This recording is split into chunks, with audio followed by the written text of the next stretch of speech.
Life After Prison. By Silence You. Kabanata 371. Ano? Anong sabi mo? Nang marinig iyon, alam na lamang ni Trevor na may ibang ginawa si Severin sa kanyang anak. Ngumisi si Lucy. Nako, hindi na siya tunay na lalaki. Bagamat maingat na sinabi ito ni Lucy, alam ni Trevor ang kanyang sinasabi. Kalokohan. Gago siya. Tinampol ni Trevor ang kanyang hita. Ngunit wala tayong magagawa. Masyado siyang makapangyarihan. Ipapadala lang natin ang ating mga bodyguard sa kanilang kamatayan at wala kang magagawa kung pupunta ka. Sabi ni Easton. Kaya nga kumuha kami ang assassin. Nako, sinabi sa akin ni Mr. Edward na nandito ang assassin kahapon ng umaga. Sa tingin ko ang mamamatay tao ay malamang na isasagawa ang kanyang misyon ngayon o bukas. Kumuha kami ng 6 stars assassin sa pagkakataong ito. Isa siya sa mga pinakamakapangyarihang assassin sa killer organization. Hindi ako aalis ng lungsod. Mananatili ako dito dahil gusto kong makitang patay si Severin. Napaisip si Trevor at tuluyang tumango. Ibenta natin ang lahat ng ating mga ari-arian. Sa perang iyon, mababayaran man lang natin ang karamihan sa ating mga utang kahit na wala tayong pagpipilian kundi ang ideklarang bangkarota ang kumpanya. Nako, kasama dyan yung villa na binili nyo mga ilang araw na ang nakakaraan. Ibenta mo kahit na humihingi ng mas mababang presyo ang bibili. Sa sinabi iyon, hindi iyon matanggap ni Lucy. Galit na sabi niya. Tatay, ano ba yung pinagsasabi mo? Hindi mo mabebenta yan. Iyon ang regalo sa akin ni Easton sa kasal. Kakabili lang namin at hindi pa nga kami nakakalipat. Paano mo ibebenta? Saan kami titira kung ibebenta mo? Maaari tayong umupa ng tirahan. Gawin mo na lang. At ibenta mo na rin ang sasakyan mo. Kung hindi, baka patayin tayo ng mga may utang. Nagdesisyon si Trevor. Tatay, ano nga ba ang pagkakaiba natin sa mga mahihirap? Ibig sabihin marami tayong utang at walang pera. Wala pa nga akong na-enjoy na isang araw mula nang ikasal ako kay Easton. Inaasahan ba ninyo na babayaran ko ang mga utang kasama nyo? Mahirap para kay Lucy na tanggapin ang sitwasyong ito. Ang dahilan kung bakit niya napili si Easton ay dahil mayaman si Easton. Makakabili siya ng mga mamahaling kotse at mga branded na bag nang hindi nagdadalawang isip. Ngayon ay nagbago ang kanyang buhay at kinailangan niyang pasanin ang utang at umupa ng tirahan. Paano niya matatanggap ang mga pagbabago? Nagtampo ang mukha ni Easton. Mahirap ka rin dati, di ba? Dahil pinili mong makasama ako, hindi ba normal lang na magkasama kayo sa hirap at ginhawa? Noon, payag kang makasama ako noong mayaman ako at ngayong wala na akong pera, sinasabi mo to. Kinagat ni Lucy ang kanyang mga ngipin habang namumula ang kanyang mga mata. Sigaw niya pabalik. Easton, alam mo ba kung gaano kalaki ang nagawa ko para sa iyo? Nasira ang kasal ko at nainsulto ako dahil pinili kong pakasalan ka. Gusto ko ng isa pang kasal at sinabi mo pa sa akin na malapit na. Ngayon gusto mo ba akong pagbayarin ng utang at magdusa kasama mo? Hindi ko kaya. Si Easton ay nasa isang galit na kalooban, sa simula. Inabot siya ng galit nang sigawan siya ni Lucy. Binigyan niya si Lucy ng isang sampal sa mukha at sinabi. Ikaw ay isang walang kabuluhan at materyalistikong babae. Ang lakas ng loob mong magsalita tungkol sa kasal na iyon. Kung hindi mo siya inimbitahan dahil lang sa gusto mo siyang kulitin, sa tingin mo ba ay sisirain niya ang kasal namin? Ikaw ang may kasalanan ng pamilya ko sa sitwasyong ito. Umalis ka na dito ngayon. Simula ngayon, hindi na kita asawa. Ikaw. Sinaktan mo ako. Aalis ako. Hindi tayo nagrehistro at hindi mo talaga ako naging asawa. Hindi ako maghahirap sa isang hamak na tulad mo. Galit na sabi ni Lucy sabay takip sa mukha. Pagkasabi niya ay tumalikod na siya at umalis. Bastos ka. Umahan ang galit sa Easton. Nagparaya na siya nang malaman niyang kasama ni Edward ang babaeng iyon. Ngayong wala na siyang pera, talagang naisipan ni Lucy na iwan siya kaagad. Sumipa ang kanyang frustration kaya sinundan siya nito at sinipa siya pabalik. Bam! Bumagsak si Lucy sa sahig. Array. Life After Prison. Kabanata 372. Masakit na ungol ni Lucy at bumangon. Easton, lalaki ka ba o hindi? Paano mo ako masisipa? Oo naman, mali ako. Kung magpapatuloy ako kay Severin, baka mas maganda ang buhay ko. Naging bulag ako para piliin ka.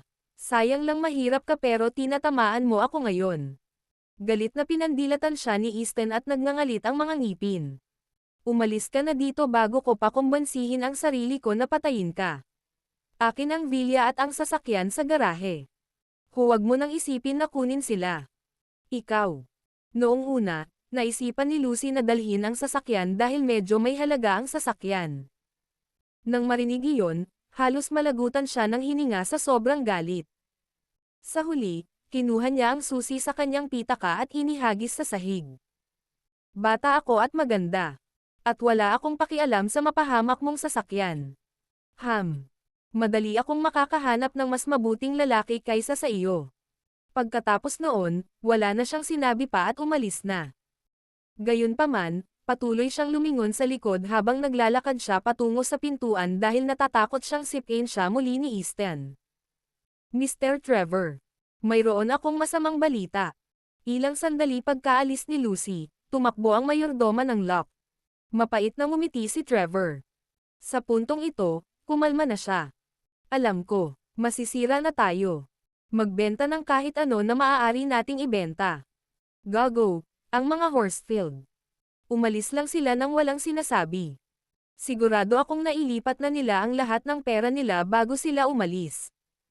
Gayunpaman, hindi iyon ang sasabihin ng mayordomo. Hindi ito. Maliban sa pag-alis ng Horsfield sa lungsod. May nangyari rin sa mga Chavez. Pinatay ng Draco Hall ang bawat isa sa mga Chavez. At pinaghiwa-hiwalay nila ang mga katulong at bodyguard. Pagkatapos ay kinuha nila ang negosyo at mga ari-arian ng mga Chavez. Ano? Napabuntong hininga si Trevor. Oh, my God. Totoo ba? Paano nangyari iyon? Bakit bigla-bigla na lang gagawin ng Draco Hall iyon sa mga Chavez? Laging pinipigilan ng underground force at ng upper class na pamilya ang pagsalakay sa isa't isa. Bakit bigla nilang nilalabag ang hindi sinasabing panuntunang ito? Napangiti ng mapait si Easton. Tatay, nagkakaproblema na tayo sa sarili natin. Bakit kailangan nyo pang pakialaman ang mga Chavez? Hindi ko talaga akalain na makikita ang pamilya natin sa ganitong sitwasyon. Tumingin si Trevor kay Easton. Mas mabuting ipagdasal mo na ang assassin na inupahan mo ay gagawin ang kanyang trabaho. Umalis na ang mga Horsfield sa lungsod at tayo ay nasira na. Kung ang assassin na ito ay nabigo na patayin si Severin at pinatay bilang kapalit, wala tayong pera para umupa ng isa pa.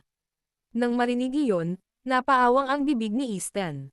Sa oras na ito, ang balita tungkol sa Horsfield at Chavez ay nasa buong lungsod. Ito ang unang pagkakataon na magkasabay na nagwakas sa isang trahedya ang dalawang two-tier upper-class na pamilya. Maraming pamilya ang tumawag sa kanilang pangunahing miyembro ng pamilya na magtipon para sa isang pulong. Hay, Lola. May pagpupulong tayo ngayon. Sige. Sina Diane at Severin ay kasamang namimili ni Celine nang makatanggap siya ng tawag mula kay Grand Catherine. Tara, pinabalik tayo ni Lola. Nagpatawag siya ng pagpupulong at sinabing apurahan ito. Nakangiting paliwanag ni Diane pagkatapos niyang ibaba ang telepono. Life After Prison. Kabanata 373. Sige. Tara na. Tumango si Severin at nagmaneho papunta sa estate ng Shanahan. Mabilis na nakarating sila sa kanilang destinasyon. Nang mga sandaling iyon, naroon na sina George, Stanley, at ang iba pa sa sala. At gayon din sina Megan, William, at Felicia. Bilisan mo. Hinihintay namin kayong dalawa. Naiinip na sabi ni Stanley nang makita si Severin. Pagkatapos ng gabing niloko siya ni Severin, nagtanim siya ng sama ng loob kay Severin. Nakipag-ugnayan siya kay Coco kinaumagahan. Lasing daw siya at nakatulog sa banyo. Ang kanyang paliwanag ay naubusan ng baterya ang kanyang telepono nang hindi siya mahawakan ni Stanley nang sinubukan niyang tawagan siya. Walang magawa si Stanley. Alam niyang nagsisinungaling siya ngunit wala siyang magagawa. Gayunpaman, napakabait ni Coco. Pagkatapos niyang makatanggap ng $75,000 mula kay Severin, binigyan niya ang iba pang mga babae ng tig $7,000 at sinabihan silang ilihim ito. Dahil walang ginawa sina Buttercup at Tina, lalo na ang anumang masama, masaya silang tumanggap ng pera. Kaya, walang pera si Stanley para lumabas at magsaya sa mga araw pagkatapos ng gabing iyon. Naalala kung paano siya niloko ni Severin, wala siya sa mood. Lalo na kung paano mas pinapahalagahan ni Catherine sina Diane at Severin ngayon. Sa loob ng ilang araw na ito, sinubukan niyang makipag-ugnayan kay Robin. Gayunpaman, hindi mapakali si Robin na sumagot sa kanya. Malapit na sa zero ang pag-asa niyang maging live-in law. Lalo siyang naasar nito. Tumingin si Severin kay Stanley at alam niyang asar pa rin si Stanley sa gabing iyon.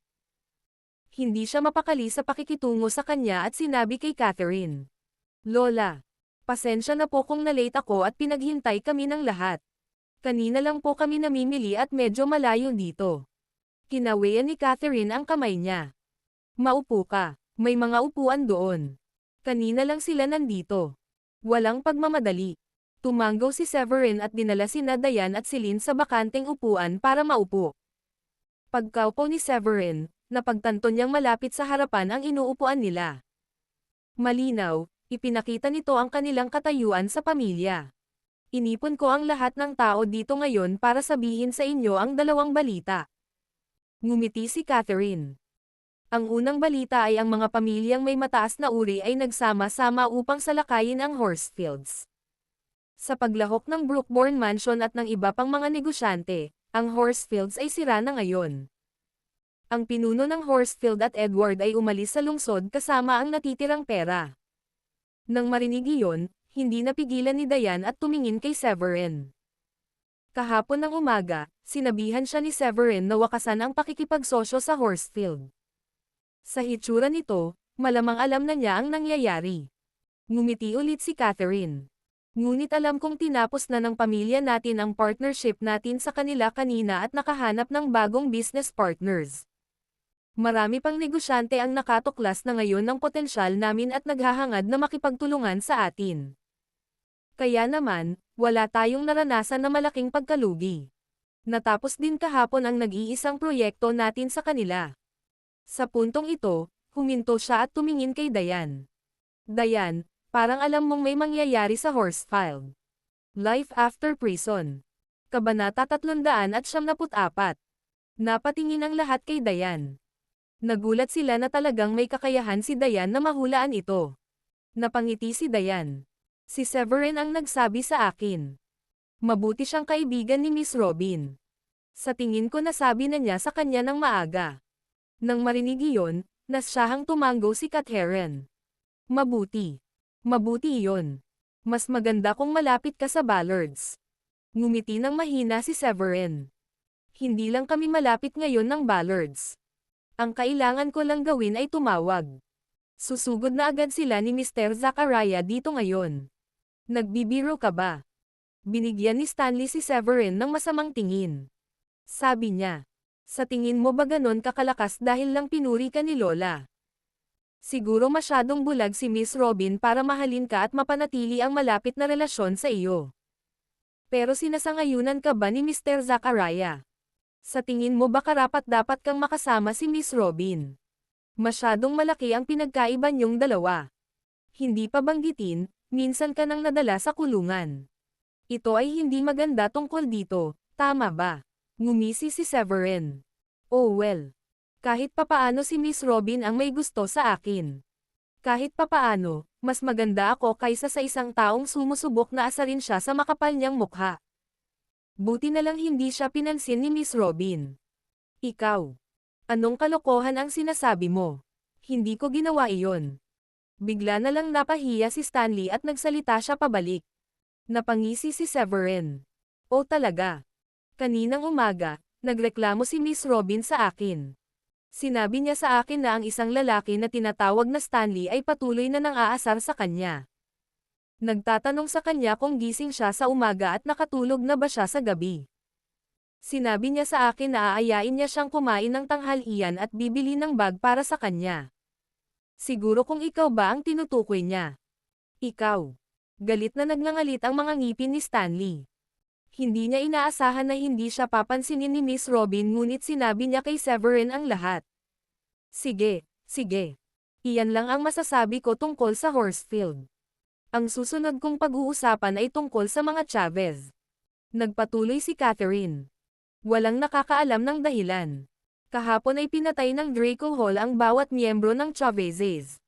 Pagkatapos noon, ikinalat nila ang mga katulong at ang mga bodyguard na sumuko. Wala na sa mga Chavez ang buhay ngayon. Ano? Laking gulat ni Stanley kaya napatayo siya. Ang mga Chavez ay isang second tier na upper class na pamilya. At marami silang mga elite na mandirigma. Paano sila madaling mapatay? Wala kaming anumang detalyadong impormasyon. Ang alam lang namin ay kinuha na ng Draco Hall ang lahat ng pag-aari ng mga Chavez. Nag-isip sandali si Catherine at nagpatuloy. Ang gusto kong malaman ay kung may gagawin ang Ballard sa Draco Hall. May kakaibang ekspresyon sa mukha si Diane. Sinabihan niya si Abigail na ilihim ang kanyang pagkidnap dahil natatakot siya na baka mag-alala ang kanyang lola at magulang. Kaya, ang tanging nakakaalam tungkol dito ay si Severin at siya. Kung hindi pinatay ni Severin ang napakaraming piling mandirigma ng mag-isa ng walang pawis kahapon, at pinatay niya din si Rufus. Sa biglaang pananambang mula sa Draco Hall, ang mga Chavez ay walang mamumuno sa kanila. Ang mga guardian ay wala sa paligid. Sa makatuwid, ang mga Chavez ay walang pagkakataon. Ngumiti si Severin. Catherine, may ideya ako. Dahil ang Draco Hall ay nagmamay-ari na ngayon, malamang na nasa mahirap na sila ngayon at nag-iingat na ang Brookbourne Mansion ay maaaring magdulot ng gulo para sa kanila. Pagkatapos ng lahat, ito ay nasira ang balanse ng lungsod noon. Paano ito? Hihilingin ko kay Mr. Larry mula sa Draco Hall na ibigay sa atin ang ilan sa negosyo at maaari nilang panatilihin ang mga maliliit na negosyo na angkop para sa kanila na pangasiwaan. Life After Prison. Kabanata 375. Ha? Severin, seryoso ka ba?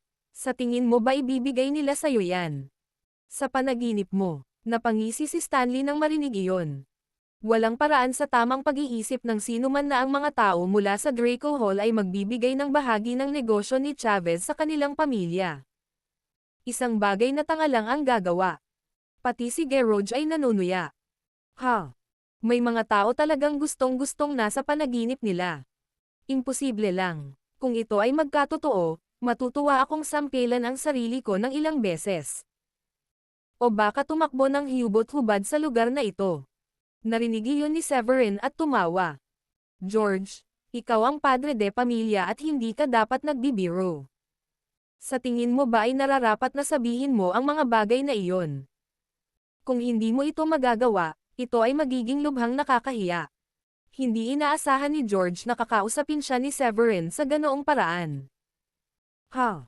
Sa tingin mo ba nagbibiro ako? Kung mangyayari yon, may karapatan ang pamilya natin na maging second-tier upper-class family. Ilang asset kaya yan? Sulit naman ang pagtakbo ng isang ikot para ipagdiwang ang pagkakaroon ng ganoon karaming asset sa pamilya, di ba? Narinig iyon ng lahat at nagsisigawan. Nakangiting sabi ni Severin. Ito ay magiging isang malaking pag-ikot sa labas ng ating lugar. Kaya mo bang tapusin ito? Ang iyong mga floppy fats ay magpapaikot-ikot sa hangin kapag tumakbo ka. Nako, hindi ko kayang isipin iyon. Napukaw nito ang galit ni George. Severin, sa tingin mo ba ay ganoon karami ang ibibigay sa atin ni Draco Hall? Sige, tawagin mo si Larry dito at hilingin na ibigay sa atin ang minsang pag-aari ng mga Chavez. Hindi ko na kailangan ng marami. Tatakbo akong hubot-hubad kung handa niyang ibigay ang kalahati nito. Huminto siya at nagpatuloy. Pero paano kung mas kaunti ang ibibigay niya sa atin o kahit wala? Tatakbo ka ba ng hubot-hubad? Ngumiti si Severin. Ha. Oo naman, bakit hindi? Dahil sinabi mo na, mapapahiya ako kung hindi ko tatanggapin ang hamon. Lahat ng tao dito ay maaaring maging saksi natin. Ang sino mang hindi tumiyupad sa pagtatapos ng usapan ay isang gago. Sige. Ang sino mang hindi tumiyupad sa pagtatapos ng bargain ay gago. Hinawakan ni George ang kanyang kamao at tinanggap ang hamon. Sa kanyang pananaw, tiyak na matatalo si Severin. Si Larry at Blade ay hindi tanga. Imposibleng ibigay nila ang ganoong karaming negosyo sa mga Shanahan. At halata naman. Si Larry o si Blade ay hindi tulala. Natakot si Diane. Mabilis niyang hinayla si Severin. Severin, anong ginagawa mo? Alam kong sobrang malapit kayo ni Larry at Blade. Pero hindi ibig sabihin nun ay ibibigay nila sa atin ang ganoong karaming negosyo. Paano kaya nila ibibigay sa atin ang halos kalahati ng pag-aari ng mga Chavez dati? Nagpahayag din ng pag-aalala si Megan. Severin, umiinom ka ba bago ka bumalik? Dapat alak ang pinag-uusapan. Walang kwenta. Sumama si Felicia. Severin, tanga ka ba? Ipapahiya mo ang sarili mo kapag nakahubad ka. Walang sinabi si Williams pero mukha siyang malungkot. Hindi niya maintindihan kung ano ang mali kay Severin. Pinandilatan ni Catherine si Severin at sinabing, Severin, sigurado ka ba? Kung talagang magpupustahan kayong dalawa, ako ang magmamonitor kung sino ang matatalo. Siyempre, alang-alang sa reputasyon natin, kahit papaano ay naka-underwear ang natalo. Dahil hinihikayat ng lahat si Severin na bawiin ang kanyang mga sinabi, nakaramdam ng tiwala si George. Severin, binibigyan kita ng huling pagkakataon. May oras pa para magsisi ka. Ayokong sabihin ng iba. Inaapi ko ang isang tanga sa hinaharap. Hahaha. Ikaw ang tanga. Sinaman siya ng tingin ni Severin at sinabing, hinding-hindi ko pinagsisihan ang mga bagay na sinabi ko. Bukas na ang hamon. Sige. Hahaha. Pero may paghihigpit sa oras. Kung hindi nangako si Larry na ibibigay sa atin ang kalahati ng asset ng Chavez. Life After Prison. Kabanata 376. Natawa si George sa sarap. Si Stanley, na nasa tabi, ay sobrang saplada din. Ang kanyang ama ay sa wakas ay cool para sa isang beses. Dapat ganyan ang hitsura ng ulo ng pamilya. Nagdagdag siya ng panggatong sa apoy sa pagsasabing. Kaya Severin, gusto mo bang tumaas ang taya? Kapag natalo ang tatay ko, tatakbo ako ng hubot-hubad kasama niya. Kung hindi, kapag natalo ka, ipapatakbo mo ng hubot-hubad ang asawa mo. Paano ang tunog na yan? Nang marinig ni Severin ang sinabi niya, mariin niyang ikinuyom ang kanyang mga kamao. Hindi niya akalain na magiging ganoon sila kabastos. Oo naman. Dahil gusto mong ipahiya ang sarili mo kasama ng tatay mo, sasamahan kita. Diretsyong sabi niya. Severin, anong ginagawa mo? Kung gusto mong tumaya, gawin mo sa sarili mo. Bakit mo ako hinihila dito? Hindi ako tatakbo ng hubot-hubad. Napatalon si Diane sa takot. Sa sandaling iyon, galit na galit siya, nanlilisik ang tingin kay Severin. Alam ni Severin na hindi na niya may tatago ang mga bagay sa kanyang asawa. Hinayla siya nito sa gilid. At lihim na sinabi, Honey, huwag kang mag-alala. Hindi tayo magpapatalo. Ang industriyang ito ay parang mainit na patatas sa Draco Hall. Naniniwala ako na ibibigay ito ni Larry sa Shanahan Estate. Nabanggit na niya ito sa akin dati. Nang marinig iyon, bahagyang napaniwala si Diane.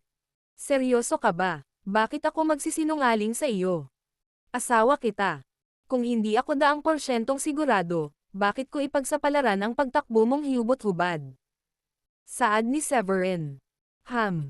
Buti na lang may pakialam ka pa. Inilibot ni Diane ang mga mata kay Severin. Noon, hindi na siya ganoon kagalit at piniling maniwala kay Severin. Pagkatapos, naglakad ulit si Diane. Kaya Diane, nakausap mo na ba ang asawa mo? Maglakas loob ka bang tumaya? Hahaha. Nang makita silang bumalik ni Stanley, hindi niya napigil ang mapangiti. Nagalit si Diane sa pagiging mayabang nila. Diretsyong sabi niya. Sige. Papayag ako. Inaasahan ko talaga kayong dalawang mataba ay tatakbong hubot-hubad. Hihihi. Kukuha ako ng litrato sa buong kaluwalhatian mo. Ibig sabihin pumayag ka sa taya. Sige. Deal. Humalaklak si Stanley. Sa paraang nakita niya, malamang na-provoke si Diane na pumayag sa deal. Diane, nagbibiro ka ba? Bakit ka sumasali sa ganyang pastahan? Tumalon si Megan at agad na umakbay, sabi kay Diane. Ikaw ay isang babae. Kung gagawin mo iyon, ang iyong reputasyon ay masisira sa natitirang bahagi ng iyong buhay. Life After Prison. Kabanata 377. Tumingin si Diane kay Severin bago sinabi kay Megan. Huwag kang mag-alala. May tiwala ako kay Severin. Naniniwala akong mananalo siya. Nababaliw na kayo. Mga baliw. Lahat kayo. Si Megan ay walang imak. Bakit pa sasali ang kapatid niya sa ganoong taya? Hindi niya lubos maisip. Medyo naantig si Severin na nakuha niya ang tiwala ni Diane. Ito ang nagpasaya sa kanya. Hindi natin kailangan ng isang araw. Tatawagan ko ang hallmaster ngayon din. Ngumiti si Severin at kinuha ang phone niya. Lumabas, pagkatapos ay nag-dial kay Larry. Sa sandaling iyon, si Larry ay nag-aalala na may sakit hanggang sa kamatayan, hindi alam kung ano ang gagawin. Siya ay natatakot na ang Brookbourne Mansion ay hahanapin sila para sa gulo, at higit na takot na sila ay magsanib puwersa sa mga first-year na upper-class na pamilya upang makipagtulungan sa kanila. Pagkatapos ng lahat, hindi pa ito nangyari sa pagitan ng mga underground forces at ng mga pamilyang may mataas na uri. Siyempre, mag-aalala ang iba pang mga pamilyang nasa mataas na antas ng unang antas. Nang matanggap ni Larry ang tawag ni Severin, agad niyang pinangunahan ang mahigit 100 ng mga lalaki ng Draco Hall at nagmaneho papunta sa kanila. Sa main hall, sinalubong agad ni Catherine sina Larry at Blade para maupo. Hahaha. Severin, anong maipaglilingkod namin sayo? Nakangiting tanong ni Larry pagdating niya. Si Stanley at George, na nakatayo sa gilid, ay lihim na napangiti. Gusto nilang makita kung gaano kaiya si Severin na tanungin sila. Hindi nila akalain na ngumiti lang si Severin at humabol. Nabalitaan ko na kayong dalawa ang pumalit sa negosyo ng mga Chavez. Mainit na patatas yan. Halos malampasan na ninyong dalawa ang Brookbourne Mansion. Sigurado akong hindi sila masyadong matutuwa dito, di ba? Oo. Ang init talaga.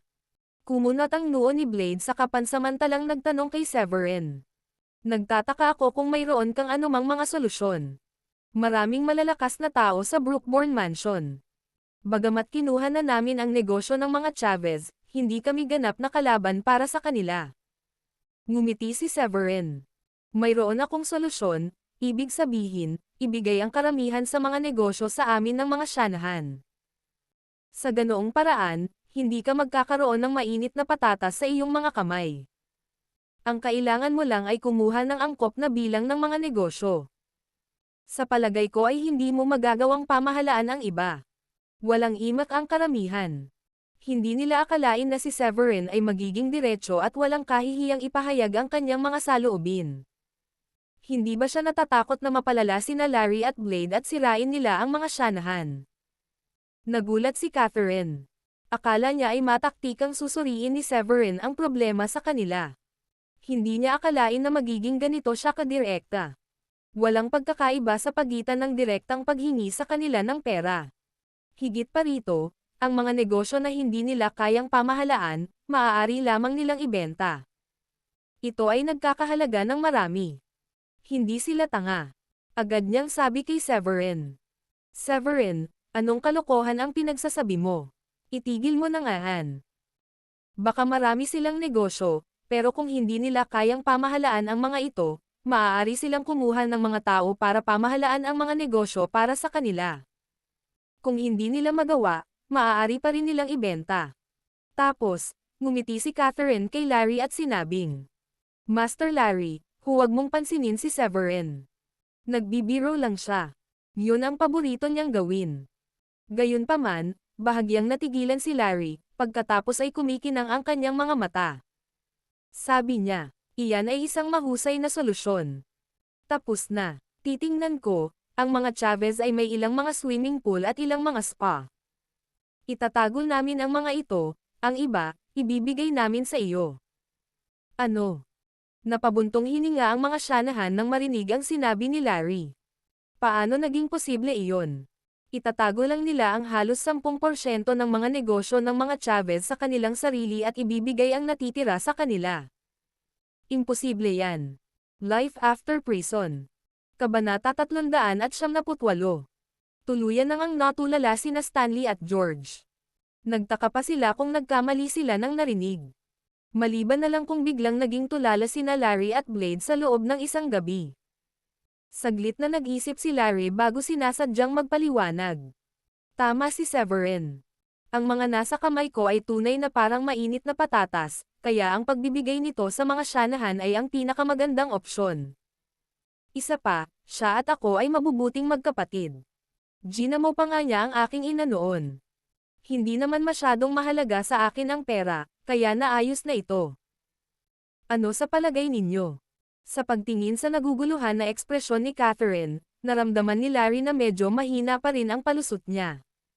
Pinag-isipan niya muna ito saglit bago idinagdag. Siyempre, hindi namin ito ibibigay sa iyo ng librera. Natauhan si Catherine nang marinig iyon. Lumalabas na may mga kondisyon na kasangkot. Agad niyang tanong. Master Larry, ano ang mga kondisyon mo? Sabihin mo sa akin.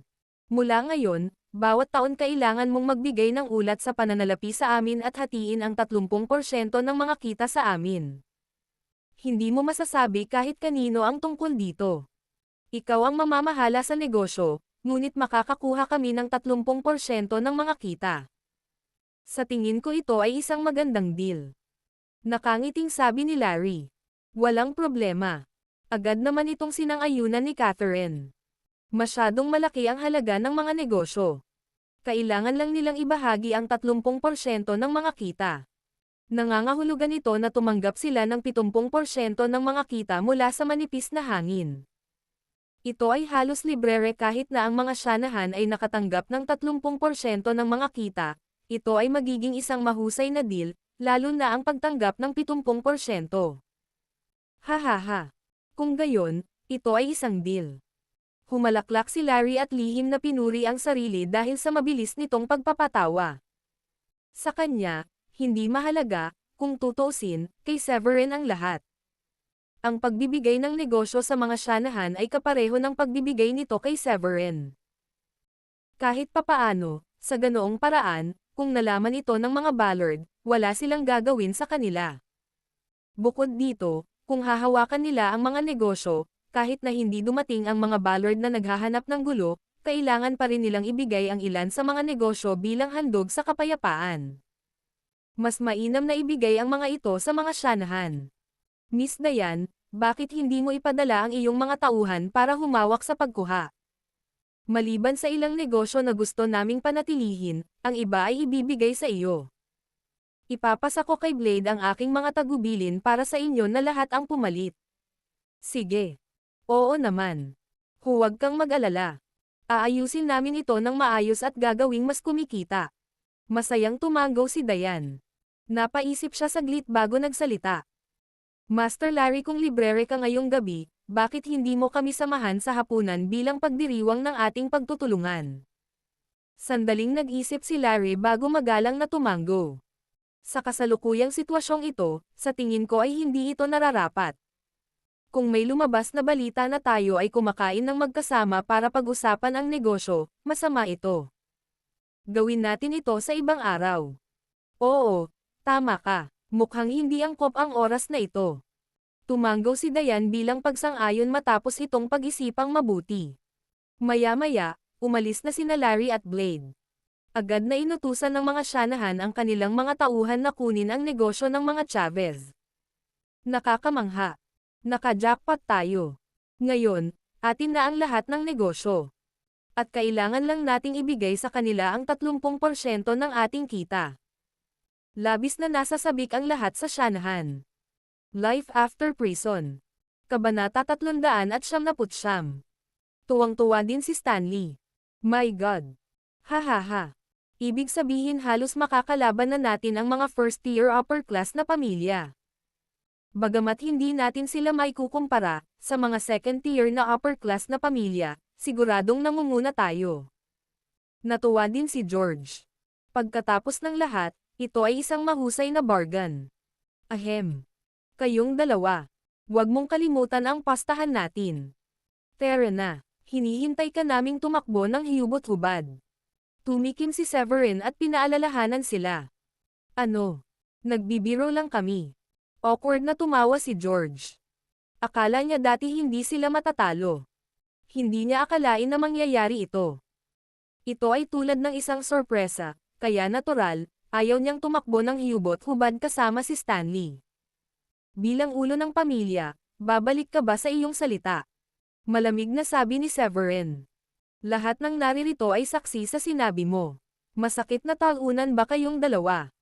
Napaisip muna si Catherine bago nagsalita. Severin, kapag pinalabas mo silang hubot-hubad, mapapahiya ang pamilya natin. Bakit hindi na lang natin sila habaran? Hindi, sa tingin ko ay hindi rin ito mahusay.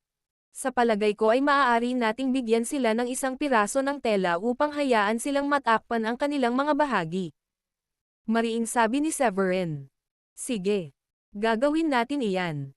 Tumanggaw si Catherine matapos marinig ang sinabi ni Severin. Hindi nagtagal, isang pirasong tela na lang ang nakapulupot sa kanila ni Stanley at George, nakatayo sa harap mismo ng mga tarangkahan.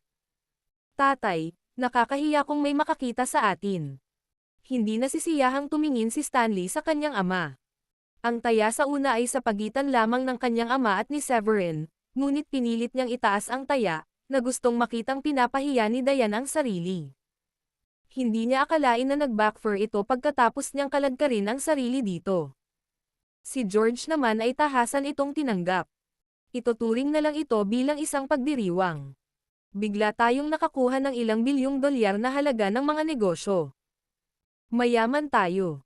Magiging makapangyarihan ang ating pamilya. Pagkatapos, mabilis na tumakbo si George sa unahan. Kung tatakbo tayo ng sapat na mabilis, hindi gaanong nakakahiya. My God! Iyan ba ang pinuno ng pamilya Shanahan at ang kanyang anak? Ano ang nangyayari? Ito ba ay isang uri ng sining ng pagganap? Natigilan ang ilang dumadaan nang makita ang nangyayari. Inilabas pa ng ilan ang kanilang mga telepono para kunan sila. Tatay, sobrang nahihiya ako. Walang magawa si Stanley. Ano ang kinakatakutan mo? Huwag kang mahiya. Hanggat hindi ka nahihiya, ang iba ang mapapahiya. Tanggap na ni George ang kanyang kapalaran. Nagsimula pa siyang mag-post para kumuha ng litrato ang iba. Tatay, anong ginagawa mo? Bakit ka nag-post? Tumingin si Stanley sa kanyang ama at naisip na siya ay nabaliw. Ito ay higit sa itaas. Wala kang alam, bata. Kung hindi ka magpo-post, pagtatawanan ka nila. Kung mag-post ka, baka hindi nila alam kung ano ang nangyayari. Baka isipin nila na gumagawa tayo ng kung ano-anong pagganap o gumagawa ng pampublikong palabas. Sabi ni George. Pampublikong palabas. Life after prison. Kabanata 400. Medyo natigilan si Stanley, saka siya natauhan. Oo, pagkatapos ng lahat, kailangan niyang tumakbo sa paligid. Kung mapapahiya siya dito, tiyak na matatawa ang iba. Kung nakaramdam siya ng awkward, mas nakakahiya, kaya mas gugustuhin niya ang pag-aari nito at sa halip ay iparamdam sa iba. Isa pa, maaari lang itong publicity stunt para sa mga Shanahan. Oo, nagdiriwang kami. Ang mga Shanahan ay nagiging isang pangalawang tier na upper class na pamilya. Sigaw ni Stanley at nagsimulang gayahin ang kanyang ama, nag-pose. Ano? Napabuntong hininga ang mga dumaraan na nakarinig sa kanya. Magiging second-tier upper-class family ba ang mga Shanahan? Ito pala ay ipinagdiriwang nila ito sa ganitong paraan. Tiyak na mahal ng mag-ama ang kanilang pamilya. Sa sandaling iyon, nagbago ang pananaw ng lahat sa kanila. Ang ilan ay nagsimulang humanga sa kanilang lakas ng loob at kung gaano sila kabukas. Marami pang ang kumuha ng video at nag-upload sa internet. Gayunpaman, ang dalawang matambok na lalaki ay walang tibay. Tumakbo lang sila ng kalahating ikot at hindi na makatuloy, ngunit para maiwasan ang awkward, nagpa-post pa rin sila sa mga dumadaan, hinahayaan silang kumuha ng litrato kung ano man ang gusto nila, natural at walang pakialam. Si Severin at ang iba pa, na nakatayo sa may tarangkahan ay naghihintay sa kanila, sa wakas ay nakita silang pabalik, humihingal. Nagalit ba sila? Nag-post pa sila para kunan sila ng litrato. Natarante si Megan na nakatingin sa ginagawa nila. Kung tutusin, walang makakaisip na mangyayari ito. Kung siya sila, hamukay na sana siya ng libingan at inilibing ang sarili ng buhay. Masyadong nakakahiya. Sige, sige. Salamat, sa lahat. Sa may gate, tumakbo pa ang ilan sa mga dumadaan para kumuha ng litrato. Agad namang nag-post si Stanley at sinabi sa lahat. Ito ay isang promotional event na pinlano namin ng aking ama. Magbubukas kami ng bagong restaurant na tinatawag na Delight Diner. Ang aming misyon ay umasa na lahat ay maaaring maging masaya tulad namin, bitawan ang mga hindi kinakailangang bagahe, at mamuhay ng masaya. Mangyaring pumunta at bisitahin ang aming restaurant. Oo, mangyaring pumunta at bisitahin. Nag-post din si George bago pumasok at nagpalit. Pagbalik nila sa kanilang mga silid, pagod na pagod sina George at Stanley na halos mahimatay. Tatay, nakakahiya talaga, pero nakarating tayo. Gago, hindi pa akong napahiya ng ganito sa buhay ko. Bastos ka, Severin. Sa pag-iisip kung paano sila pinahiya ni Severin, naikuyom ng mahigpit ni Stanley ang kanyang mga kamao, na gustong punutin si Severin. Hindi niya akalain na sasabihin sa kanya ni George. Stanley, hindi mo ba nakikita? Si Severin ay hindi isang ordinaryong tao. Ang Larry doon na iyon ay malinaw na nakikinig sa kanya. Sobrang malapit ng pagsasama nila. Kaya naman, pwede mong kamuhian si Severin, pero kamuhian mo lang siya, huwag mo siyang guguluhin sa hinaharap para maghanap ng gulo. Tatay, bakit? Ganon ba talaga siya kagaling? Nagsalubong ang kilay ni Stanley. Gusto niyang maghayganti sa nangyari sa bar, pero hindi niya akalain na kinukumbinsi siya ng kanyang ama na huwag. Bagamat alam niyang ang kanyang ama ay isang taong kakaunti ang pananalita, isa pa rin itong matalinong tao, nagmumukha lamang na tanga. Pagkatapos ng lahat, sinunod niya ang mga tagubilin ng kanyang ama sa panahon ng pagtakbo at matagumpay nilang natapos ang buong kurso, at talagang naging mas awkward ito kaysa noong una silang nagsimulang tumakbo. Pagkatapos ay sinabi ni George. Siya ay mahusay. Kahit sinong ordinaryong tao ay walang kapantay para sa kanya. Isa pa, hindi mo ba napagtanto? May biglang nangyari sa mga Chavez at sa mga Horsfields. Gayun din, sa sandaling bumaba ang Horsfields, idineklara rin ng Laws ang pagkabangkarote. Lahat ng mga taong ito ay nasaktan si Severin. Ang mga Zelangko, Ballard, Longhorn, at maging ang Draco Hall ay nakatutok sa mga Horsfields. Patunay iyon na lahat sila ay handang tumulong kay Severin.